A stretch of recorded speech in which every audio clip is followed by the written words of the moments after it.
A few moments later. Halo, selamat pagi semuanya. Jadi, dalam video ini kami akan mempresentasikan hasil diskusi kelompok kami terkait dengan materi sosiologi.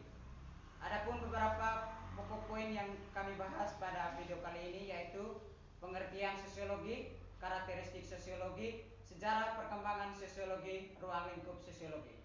Dan sebelum itu kami akan memperkenalkan diri kami masing-masing. Perkenalkan, nama saya Yustinor Rahmat Ribeiro sebagai moderator. Perkenalkan, nama saya Maria Teresa Sanggu. Perkenalkan, nama saya Romain Silelam. Perkenalkan, nama saya Ines Stefani Bureni. Perkenalkan, nama saya Naomi Mone. Baik, itu tadi perkenalan singkat dari kelompok kami. Langsung saja kami ke materi yang berikutnya. Terima kasih atas waktu dan kesempatan yang telah diberikan kepada saya. Saya akan menjelaskan tentang pengertian sosiologi dan karakteristik sosiologi. Pengertian sosiologi. Sosiologi berasal dari bahasa Latin yaitu socius, berarti kawan atau teman, dan logos berarti ilmu atau pengetahuan.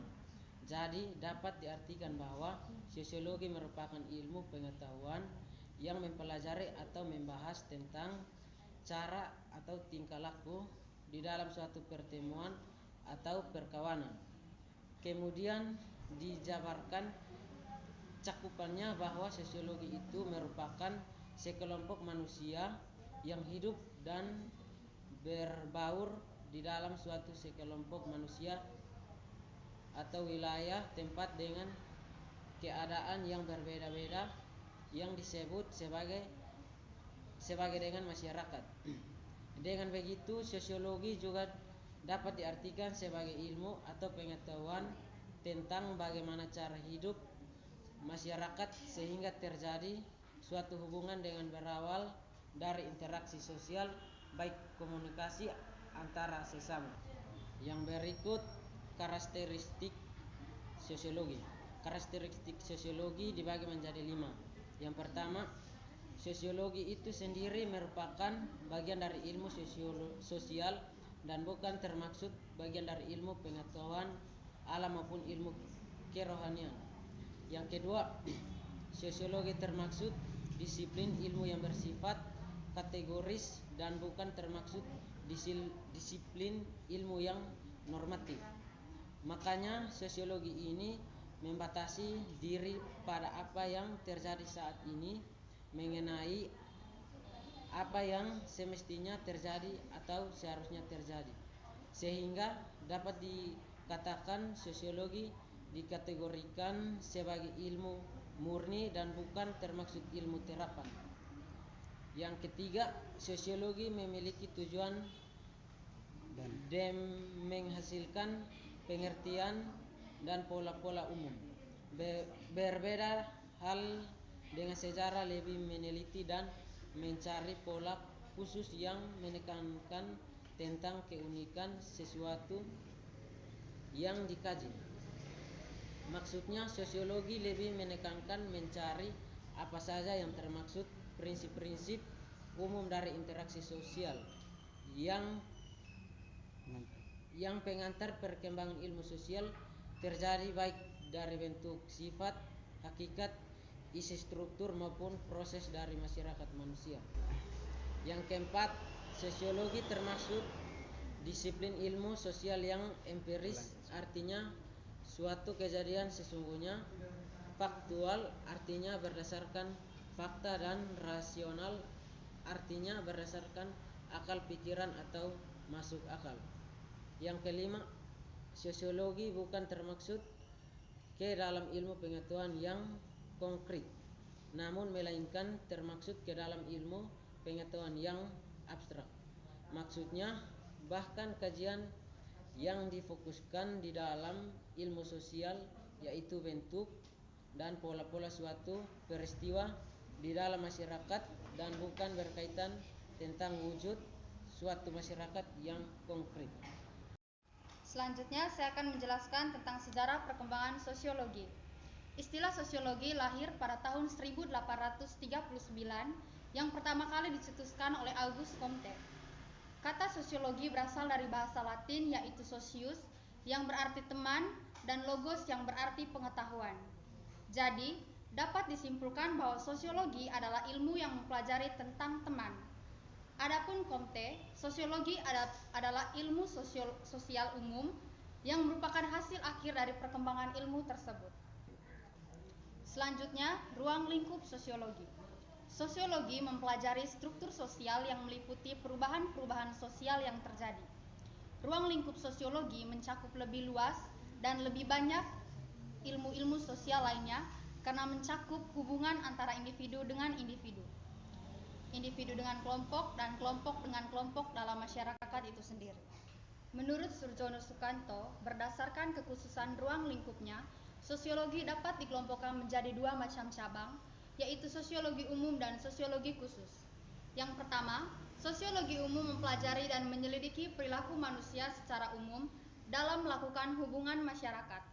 Yang kedua, sosiologi secara khusus mempelajari dan menyelidiki berbagai sektor kehidupan sosial dari aspek kehidupan tertentu. Ada 7 ruang lingkup sosial dalam sosiologi, yaitu yang pertama sejarah, yang kedua ekonomi, yang ketiga ilmu sosial atau sosiologi tersebut, yang keempat ilmu politik, yang kelima ilmu geografi, yang keenam psikologi, dan yang ketujuh antropologi.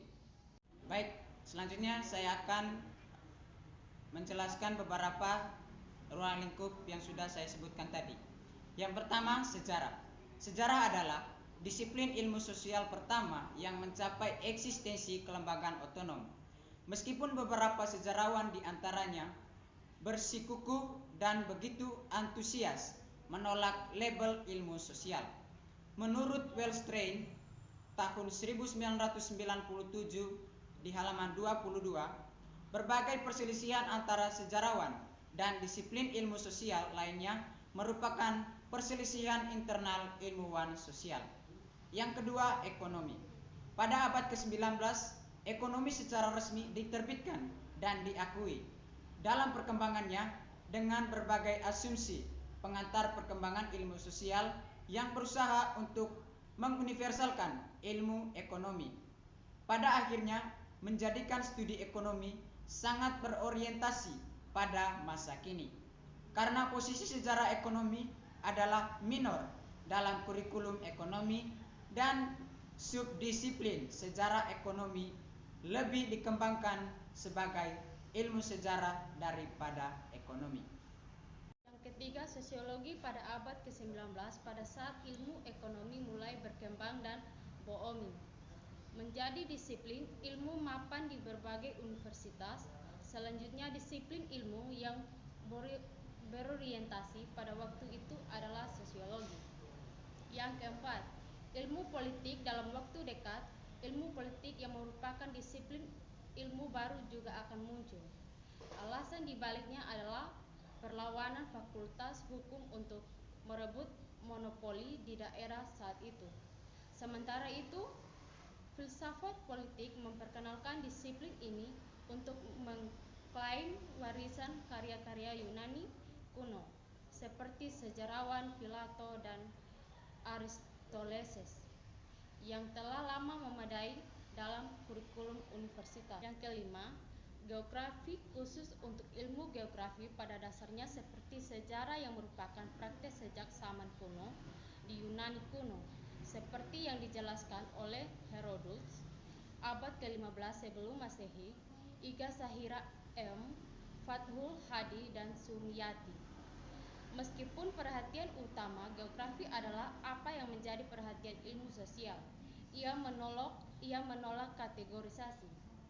Yang keenam, psikologi sosial. Psikologi pada dasarnya merupakan bagian integral dari filsafat, bahkan ia mencoba memisahkan diri dari filsafat dan menata dirinya dalam format ilmiah baru pada abad ke-19.